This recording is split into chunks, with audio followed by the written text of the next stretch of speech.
Have you ever seen a man shunned by his entire unit, simply because he survived? An 11-second video, an old logistics sergeant standing alone on the base, his eyes looking up as if recalling something far away, and a tattoo on his arm that threw the entire military bureaucracy into chaos. You'd think the story ended there. But after the video surfaced, a soldier vanished. A commander came under investigation, and a general reopened a campaign that officially never existed. His name is Frank Harrow, and if you haven't heard that name, it's probably because the government wants it that way. The Scar Without a Name is the story of a man everyone thought forgotten, yet he is the lone living link to a buried truth. One tattoo, one video, a lifetime turned into a warning mirror. But what happens when that mirror reflects back? We're about to take you on a journey where silence is a weapon and memory is the one thing you can't erase. If you've ever heard whispers no one dares speak aloud, drop a 1 in the comments below, or simply write, "I'm here." Because for stories like this, sometimes all it takes is one person listening to bring the truth back to life. They were used to seeing him as part of the backdrop, a silent shadow among crates and the smell of grease. Frank Harrow, 62, a former Marine staff sergeant, is now the old warehouse sweeper at Fort Baynard. No one knows exactly why he's here. No one asks. Rumor has it he once abandoned his unit during a mission, costing 3 young Marines their lives. Some say he was a special operations officer demoted after a grave tactical error. Others simply call him the ghost with no orders. Frank has never offered an explanation, and it's that very silence that makes people wary.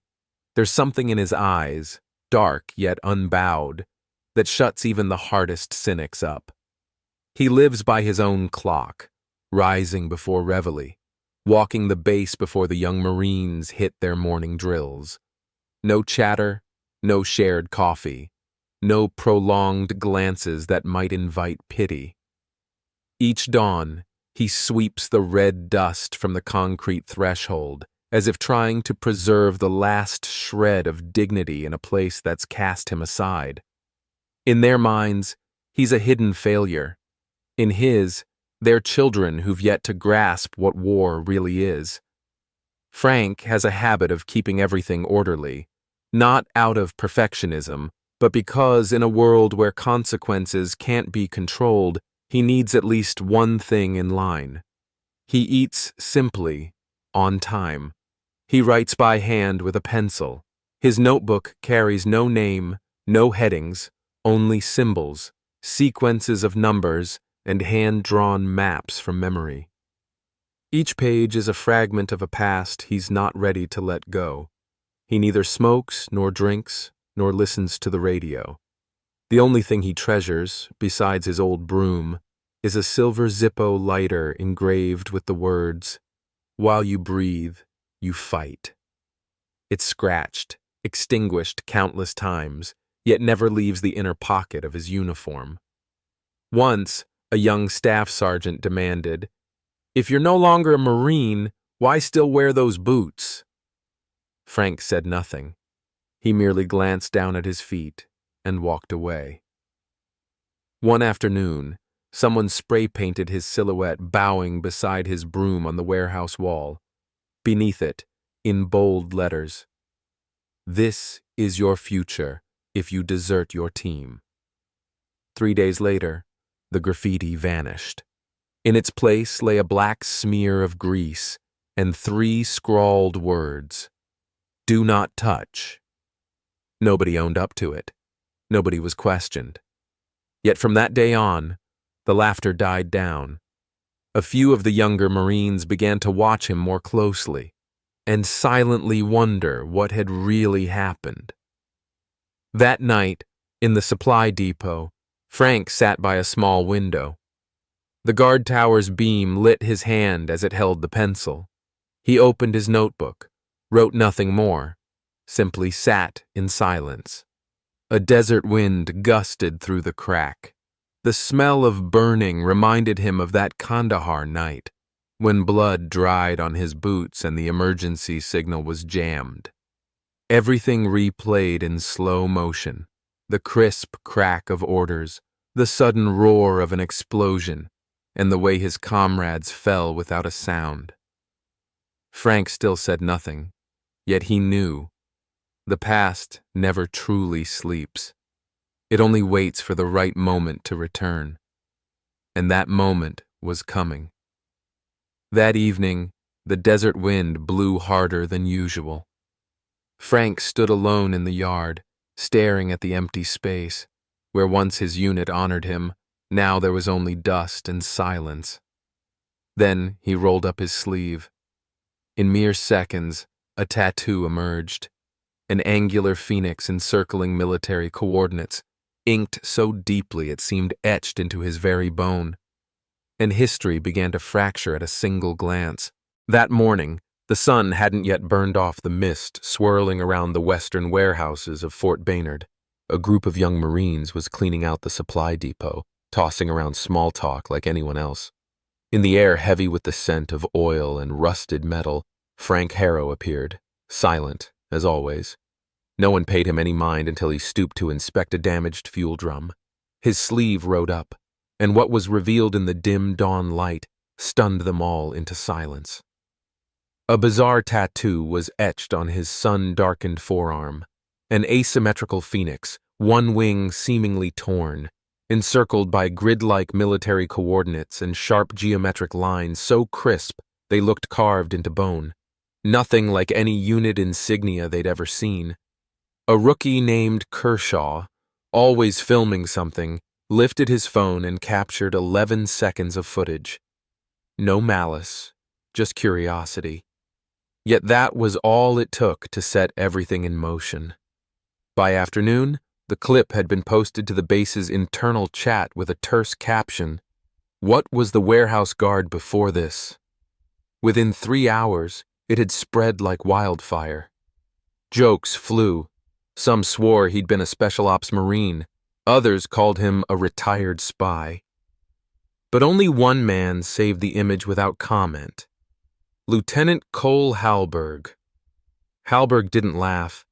His eyes studied the tattoo's lines as though they had awakened a distant memory, because he'd seen that very symbol once before, deep within a restricted data silo at the Pentagon, labeled Classified Black Tier 6, documents accessible only with dual 4-star general authentication. And the last reference he saw was a code name, Dark Seed. When Halberg tried to access the record again through a support terminal, his screen froze for exactly 4 seconds. No alert, no error message, then powered down, just as it had the first time. In Halberg's mind, one simple question echoed. If that tattoo marked a covert operation that officially never existed, why was it etched on the arm of a man scrubbed clean from every file? That same night, a black, unmarked SUV rolled to a stop right outside the base gate. No one emerged. The headlights remained fixed on the entrance. The engine purred so quietly it seemed like silence itself. Guard Carter stepped out to investigate, and 3 minutes later, the checkpoint was as still as if no one had ever arrived. But Carter did not return. For exactly 12 minutes, the security camera covering that area was under routine maintenance. No incident report, no questions asked. Frank continued his work the next morning as if nothing had happened. Yet he knew, in the wind he felt not the desert's chill, but the breath of his past. He sensed a shift across the base, wary glances in his direction, laughter now brittle, silence growing longer whenever he passed. He did not react. He simply added another symbol to his nameless notebook. When he placed the final period, his hand trembled, not from fear, but from the knowledge that silence alone was no longer enough to keep anyone safe. And for the first time in years, he looked up at the sky, not to seek the light, but to recall a coordinate, a place, a day, a single call that had never ceased inside him. They never left. They're only waiting.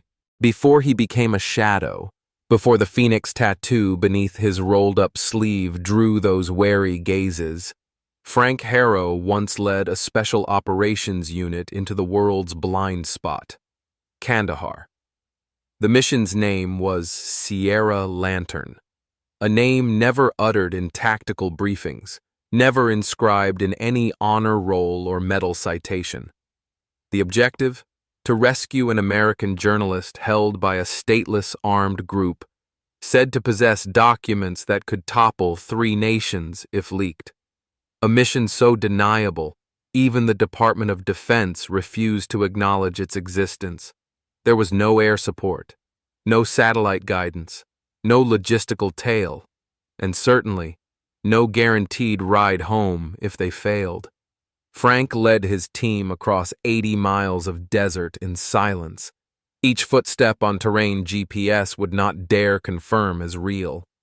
14 hours of non-stop marching brought them to the compound under cover of darkness. They severed the journalist's bonds and carried him out, barely clinging to life by sheer will and a tattered family photo in his pocket. On the withdrawal, there was no warning. No signal, no alarm. Yet from the south, supposedly the friendly zone on their map, a swarm of suicide drones descended.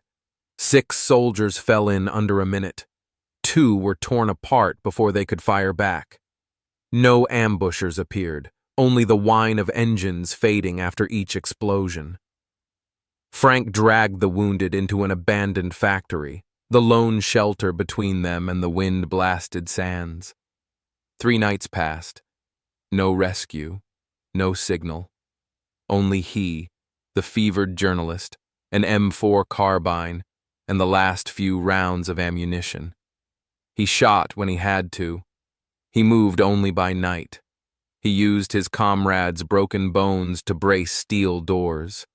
He smeared his own blood to mask his heat signature from night vision scanners.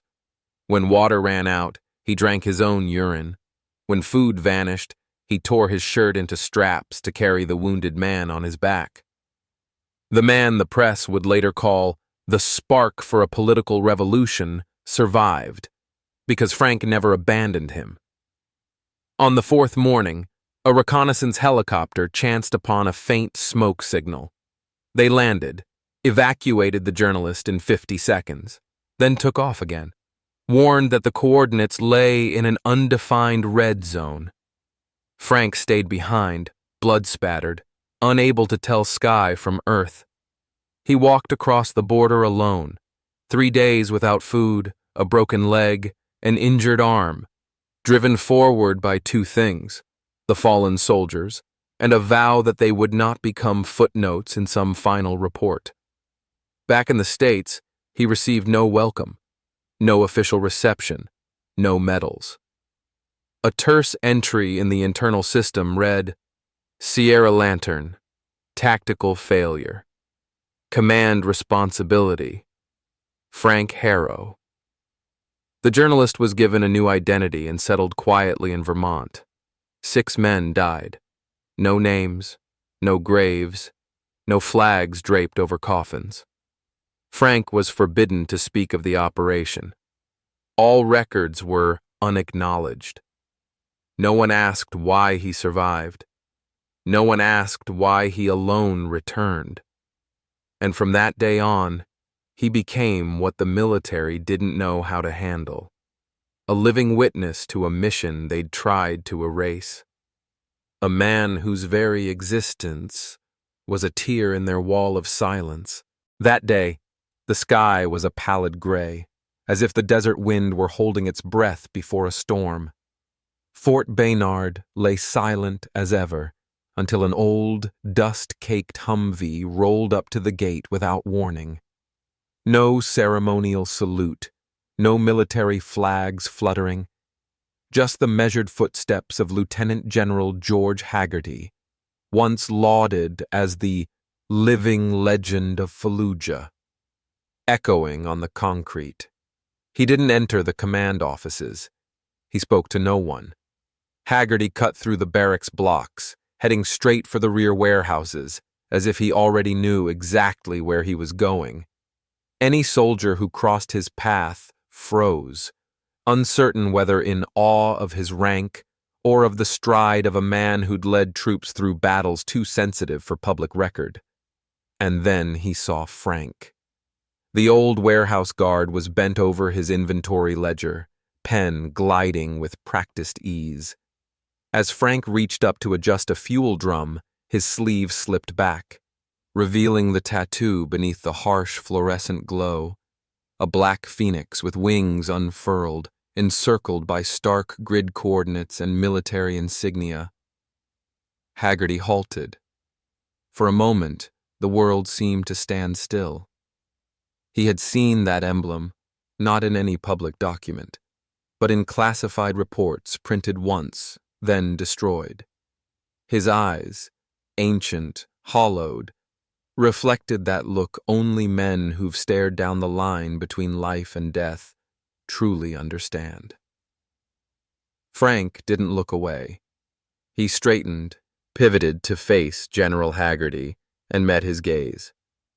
No words were spoken, only a silent acknowledgement between two men who had walked through shadows the rest of America dared not even name. Slowly, Hagerty approached, each click of his boots on the concrete like the tolling of a funeral bell for something long buried stirring to life. Frank offered him a small, folded slip of paper, handwritten coordinates, ink blurred at the edges, but the scrawled legend beneath remained unmistakable. Sierra Lantern, Tier 6. That evening, Fort Baynard went dark for 17 minutes. Every camera shut down. The main data systems were accessed without authorization, then wiped clean. Yet one thing remained, a single backup, hidden behind the concrete walls of the fuel depot, preserved by Frank himself over a decade ago. In the emergency conference room, under dim lighting, Hagerty plugged the USB drive into the terminal. Amid thousands of encrypted files, one appeared, marked Eyes Only, Top Secret. Its contents spanned only a few lines, but they struck him like a blow to the moral bedrock he'd thought governed warfare. Coordinates for Operation Sierra Lantern, provided by General C.R. Wellings. Location, the Pentagon.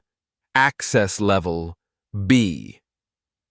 That name, Wellings, was once his comrade in countless campaigns, a man celebrated above truth itself, and it was Wellings who'd signed the order that sent Frank's unit into a death trap.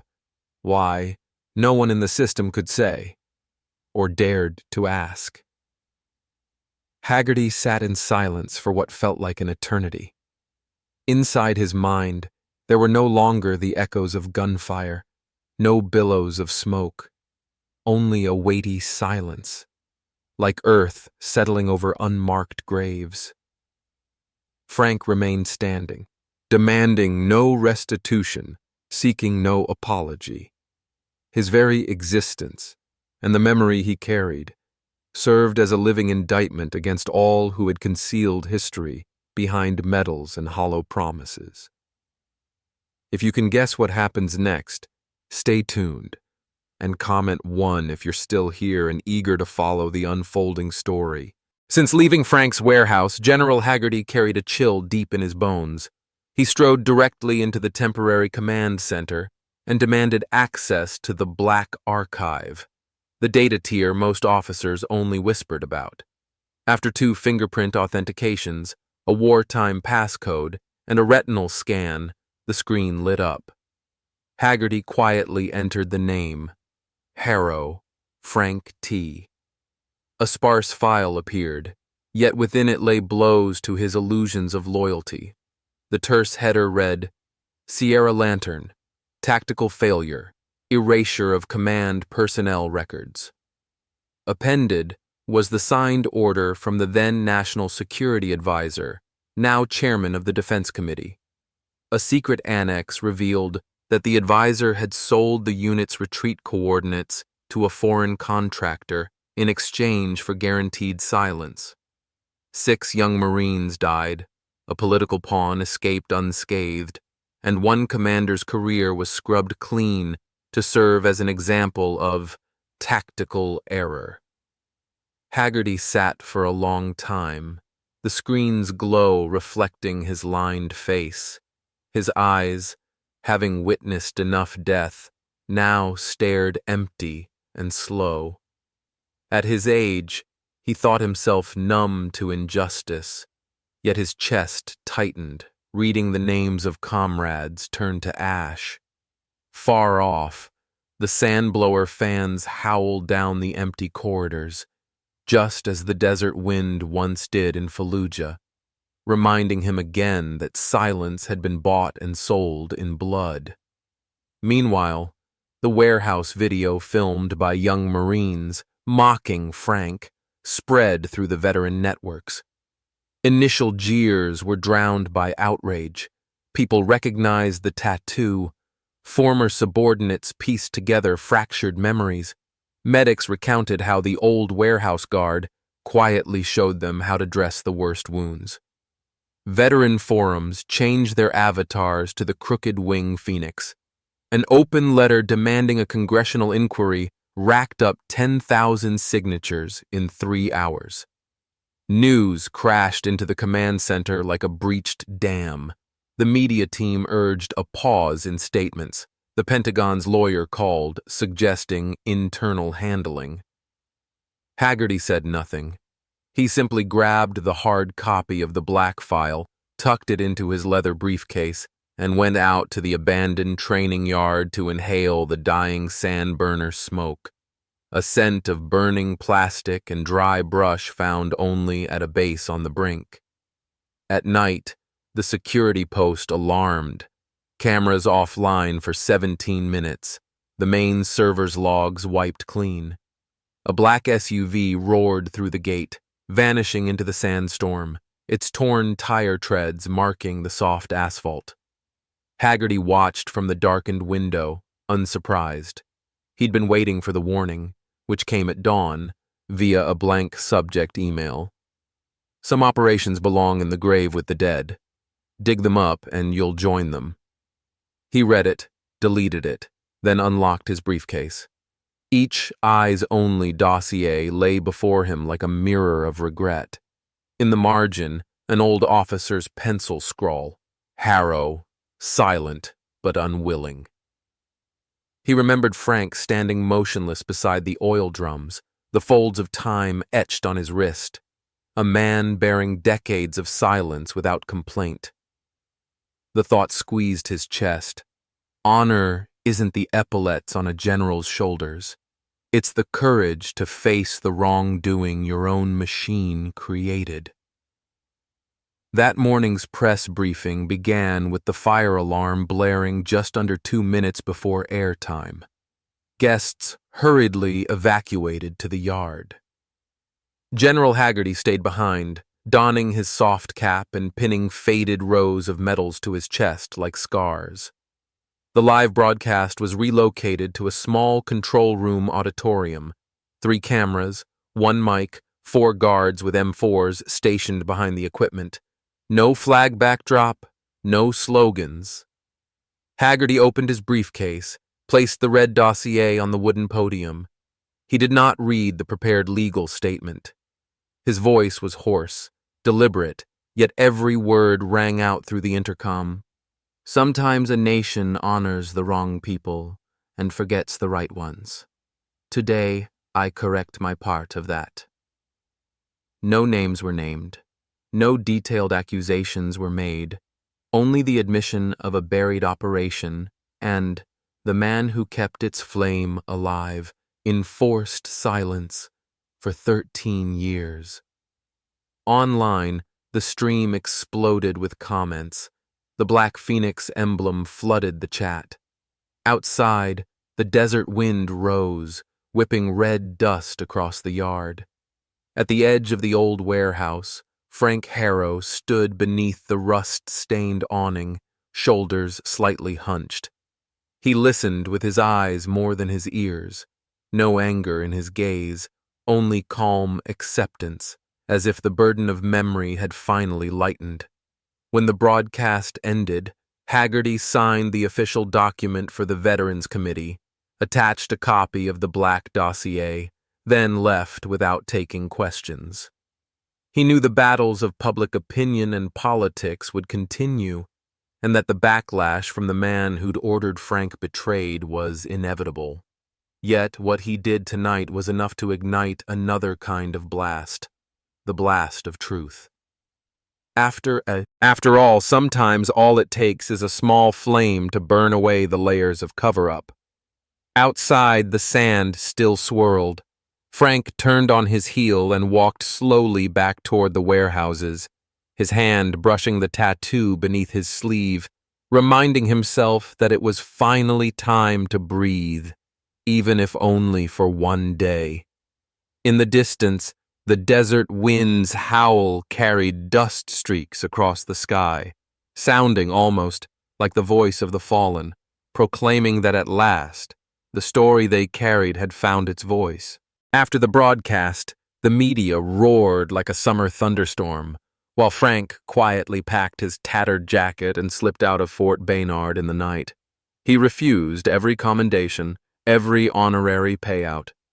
The only thing he accepted, after days of debate, was a token compensation in exchange for signing a declaration that the state had fulfilled its duty. That sum swiftly turned into a patch of wasteland in Montana, beside a lonely pine forest and a dirt road that only appeared when the rains grew heavy. The compound has no gate. The sign is just a roughly hewn plank engraved with a phoenix's broken wing. No name, no code. Anyone who's taken a Black Ops assignment will understand it as an invitation. The main cabin is built of milled pine, its tin roof glowing golden in the late afternoon light. In the rear yard, Frank trowels a cement circle for the fire pit. According to him, fire is always better than electric lights for telling stories, since it records nothing but ash.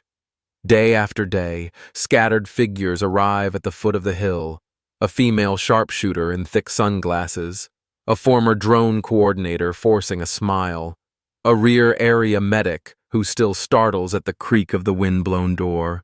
Frank greets them with hot tea, taps his cigarette ash into an empty shell casing, and sits for hours in silence until the first words of a fellow survivor break free.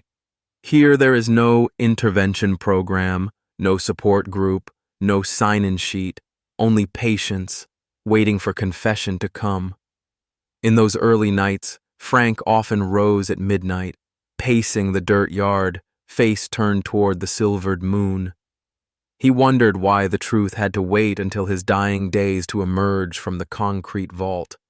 Hagerty had taken the risk, but would that flame be warm enough for all who needed it? After half a lifetime burdened by silence, he understood. Vindication is only the beginning. Healing the wound carved deep into memory is the greater struggle. One late autumn evening, the mountain wind blew dry, needles falling like tiny nails. Frank lit the fire early. The flames snapped in the gale, tossing orange light across the wooden doorway. When the darkness thickened, a pickup truck rolled to a stop at the trailhead. A man climbed out in marine fatigues, shoulders stooped as if bearing an invisible stone. He walked straight to the fire ring and laid before Frank a folded map. The coordinate grid was blacked out, and in the lower corner was a chipped rendering of Frank's phoenix tattoo, only this time the ink was fresh. No one asked his name. Frank rolled up his sleeve, revealing the aged ink catching the firelight. Amid the crackle of burning wood, the young man's eyes shone with equal parts fear and resolve, just like Frank's own reflection, decades earlier on that Kandahar night. He placed both hands on his knees, back slightly hunched, a gesture of both seeking permission and surrender. His confession came slowly, like water seeping from a cracked jug. The high plateau operation 6 months ago, one wrong coordinate that led the team into friendly fire. 8 comrades lost, the official cause pinned on some anonymous procedural error. Since his return, he hadn't slept through a single night. Every time he closed his eyes, he saw that blood-dark coordinate line and the command post's dying gaze staring back.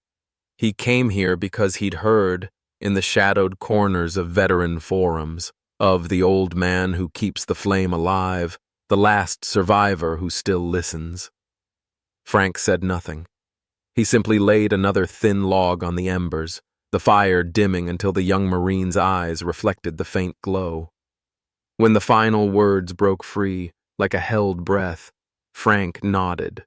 No judgment, no hollow comfort, just a single nod that confirmed that pain was real, and here, no army records could erase it with bureaucratic ink. The night stretched on. Frank listened, then offered details absent from any official report.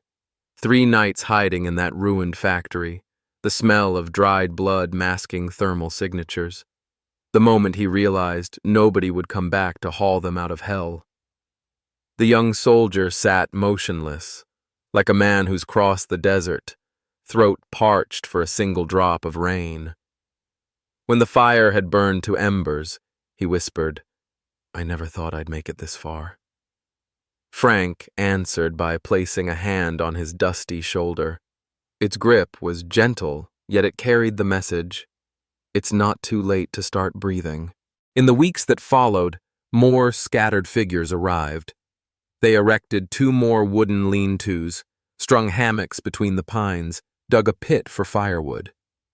And each time someone finished their story, the group fell silent, letting the fire speak. They didn't need praise. They only needed someone to believe that their memories were not inventions. A few reporters tried to track them down, only to be turned away at the dirt road. "There's nothing here worth broadcasting." The Department of Defense sent a letter suggesting belated medals of honor for Frank. He replied in a single sentence, "I've seen enough shiny metal. I need people who are still alive." The proposed award money, he asked, be funneled into an anonymous fund for families of the missing. No signage, administered by handwritten notes and the trust of those who understand the code of silence. That first winter, snow lay on the tin roof, the stove's smoke rising straight as a steadfast heart. Frank often sat by the window, pencil tapping on an empty page. He knew the boundary of truth remained fragile.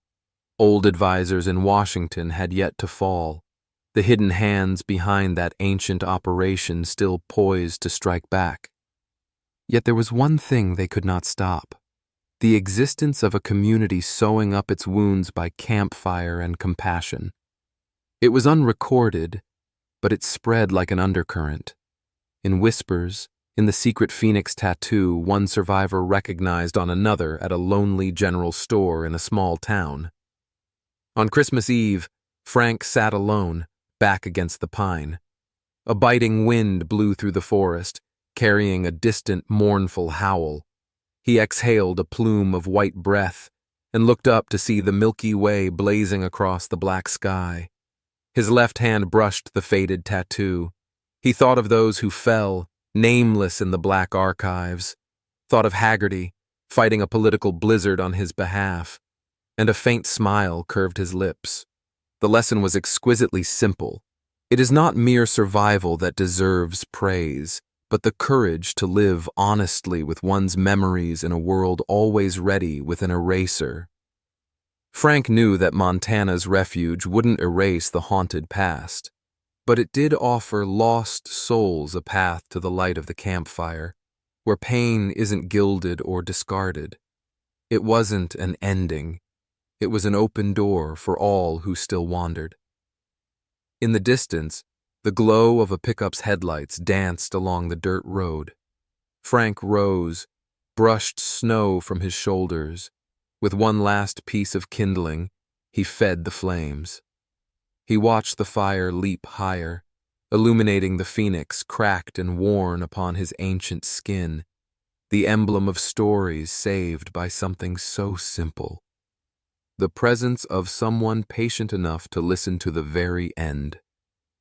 We often think of heroes as those who return to applause, but some heroes come home in silence, carrying untold burdens, and yet still keep the flame alive for others to follow. Frank Harrow does not need medals. He only needs to be believed. And perhaps what a survivor longs for most is simply someone who will listen without judgment. If you've ever met someone like that, a quiet veteran, a gaze tempered by experience, a warehouse custodian no one names, pause for a moment. Ask how they're doing today. You may be the one fanning that flame for them. And if you're reading these words, please comment, "I'm still here," so that anyone bearing unspoken scars knows they are not alone. Because sometimes, listening is the bravest thing we can do for one another. If you found this story meaningful and compelling, please share it. Leave your thoughts below, and don't forget to subscribe.